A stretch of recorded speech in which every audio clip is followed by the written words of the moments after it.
Hey YouTube, stopping by to drop, I don't know, I guess to fully tell y'all about my last month here. Sorry, let me get comfortable.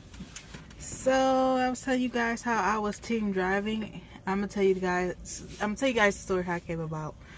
This guy that I met at orientation, he was new starting out and everything. He was the one who I was telling you guys how I was like, oh, I might team with, just for a while, and then he wants to become a trainer, blah blah blah. So we end up meeting at Western's PA terminal because his truck was like, his DEF fluid was leaking or something, and my lights wouldn't turn off.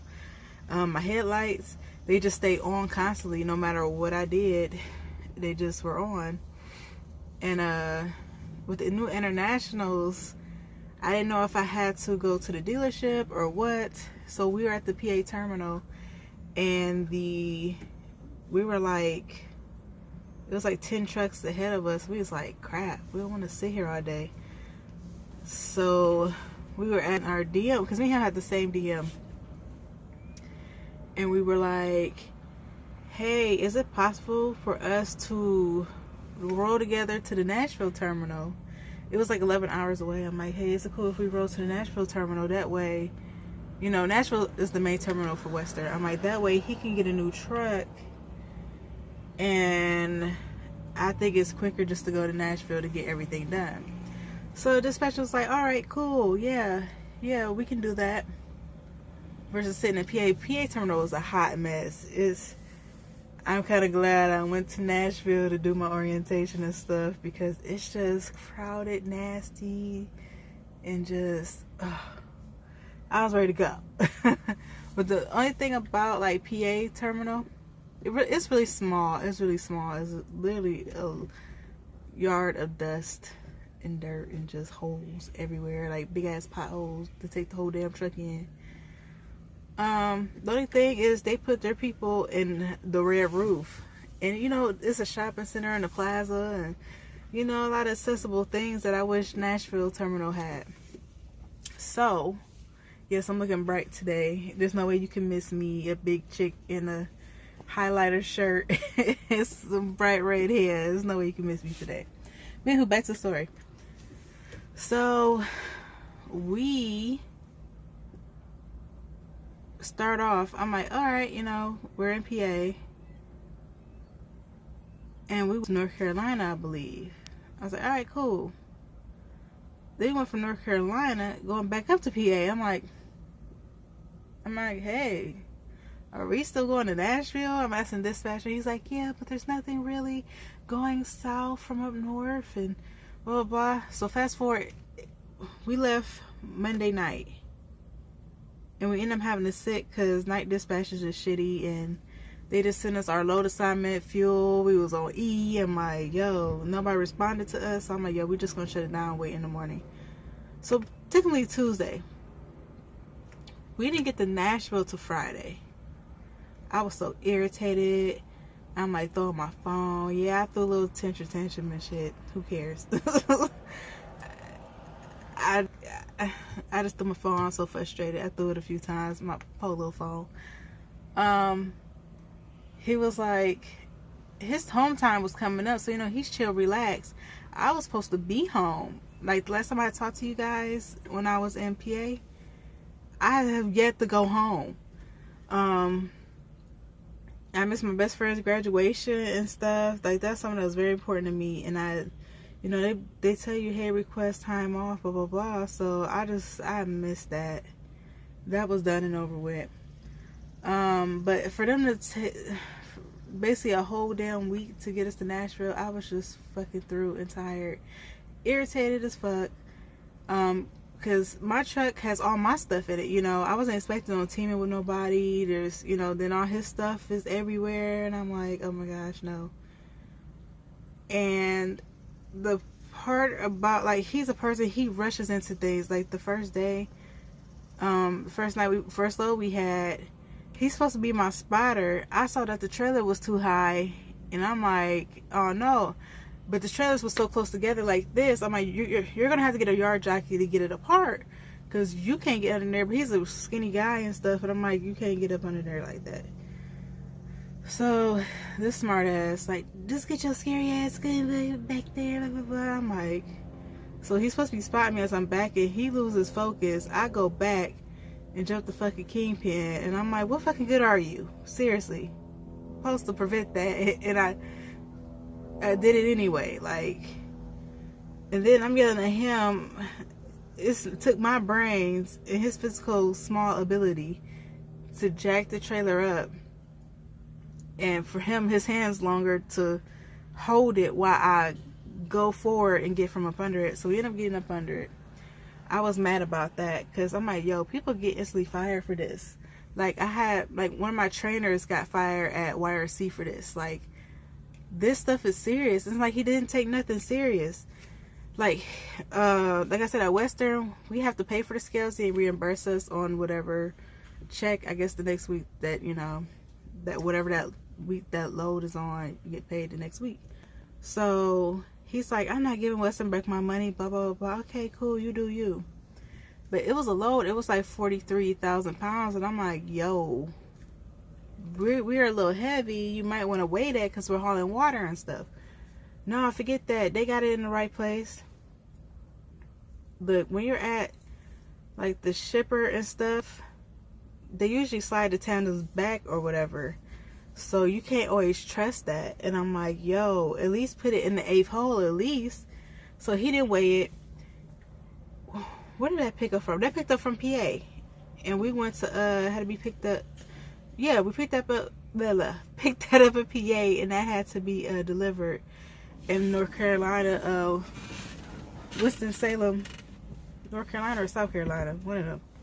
So he hit Virginia. He hit scales.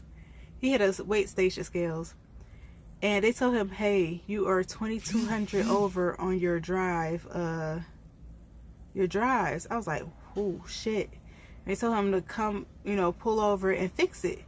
I'm like, bro, you are lucky. Like, this was his shift, he's driving. I'm like, you are lucky that they're letting you fix it. So I'm like, so I checked, it's already in the 16th hole. I'm like, yo, try it the 8th hole. Cause I didn't really hear what the guy was saying, because I had tuned out, I had my headphones in, and he's like, hey, I'm 2,200 over. I'm like, okay, 2,200 where, what? Like, I didn't understand what he was saying. So, pulled over.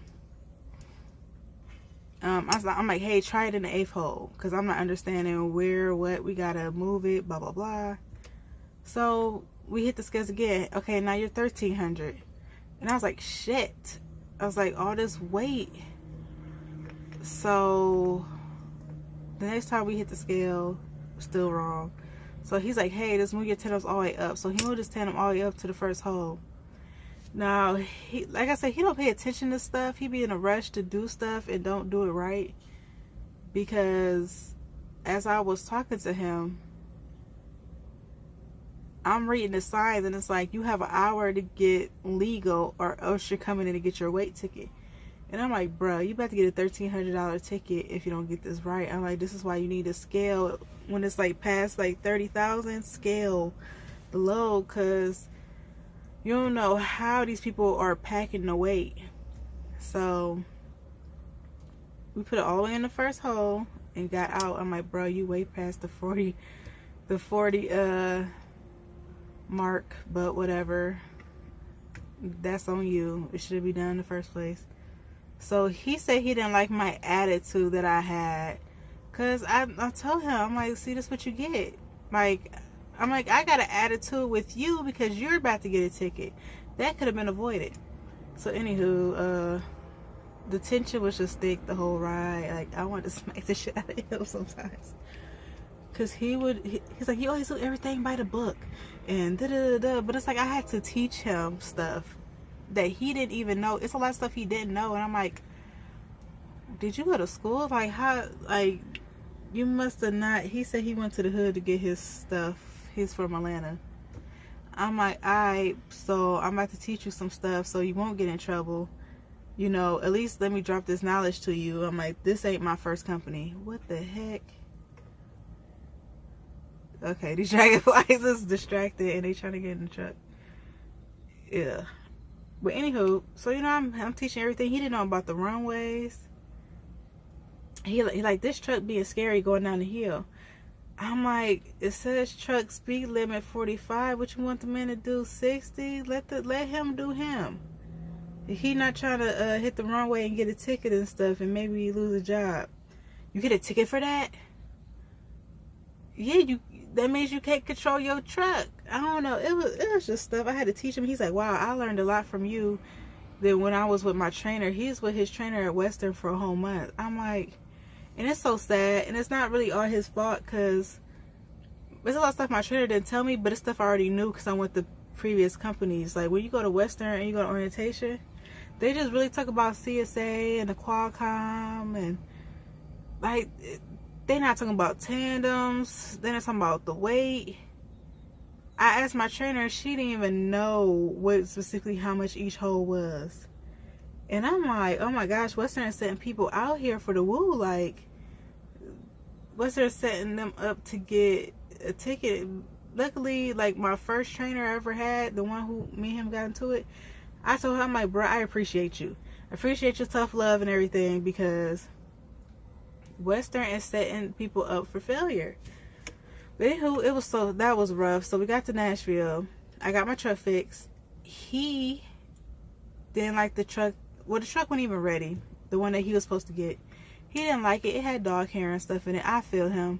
I told him to tell the dispatcher that you're allergic to pets and dog and stuff, so that way you don't get the truck.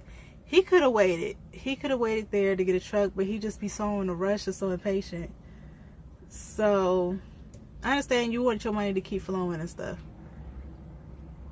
But I told him, I'm like, hey, maybe you should wait here. No, the dispatcher said there's a truck in Florida that we can go and get, you know, roll with you. I'm like, damn, bro, I want to go home.